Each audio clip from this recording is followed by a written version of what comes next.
we as like people who live in coastal cities need to know better about this neighbor that we live next to and the fact that the water is coming in, so it's not something we can keep out.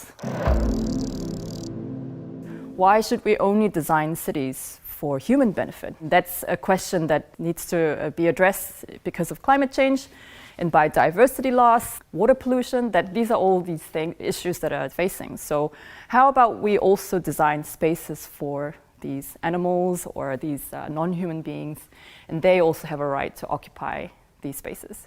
And in terms of, I guess, the marine life, there is this kind of an ideal zone. It's usually the coastal areas where they are shallow enough to get access to sunlight. And what we've done in terms of our history of urban development is that we've taken these spaces and expanded out into the water. And so we've taken those spaces where they normally occupy.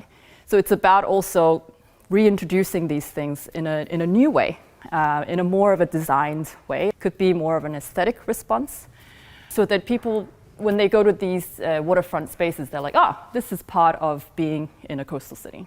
There's a lot of different approaches to involve the human more. So there is a project in Münster in Germany, which was an art installation where they built this bridge across this river, and they submerged the bridge like maybe 30 centimeters below the water. So you were walking in water. So you can't really see the bridge because of the water above, but you can cross the bridge, but you have to get your feet wet. So it was a hugely successful project which involved the citizens of Münster to engage with the water in a different way. I think projects like that really show us good examples of how these things could be designed for human engagement purposes.